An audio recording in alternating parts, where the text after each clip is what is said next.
Michael Delafosse, on vient de faire l'ouverture officielle des manuscrits de Cambacérès.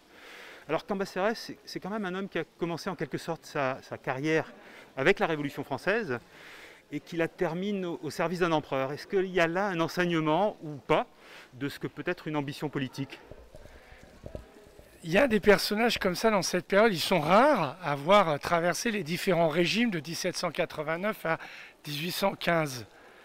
L'abbé Sieyès, Lafayette, Talleyrand, et puis Cambacérès. Moi, je crois que Cambacérès a traversé cette période parce que il avait sa science, celle du droit. Et il a été député de l'Hérault et membre de la Convention sous la Révolution française. Et il a été au service de l'État tel qu'il se préfigurait dès le début du Premier Empire où il a écrit le Code civil. Alors, moi, je ne sais pas, il y a des comportements auxquels je recommande à personne de ressembler. Talleyrand qui peut changer de camp. L'opportunisme politique, c'est un fléau. Moi, je crois aussi qu'on peut traverser les périodes par le sérieux, la rigueur, l'engagement.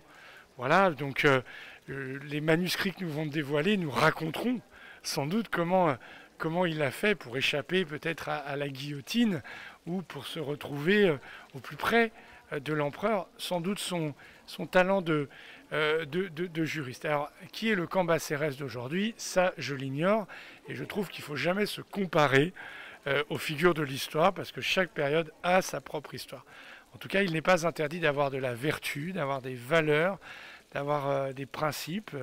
Moi, dans la campagne électorale qui m'a conduit comme maire, j'ai en cohérence défendu mes idées, je n'ai pas renié d'où je venais, et je suis fier d'appartenir au grand courant de pensée que sont les socialistes, et je n'ai pas varié au gré des opportunités électorales.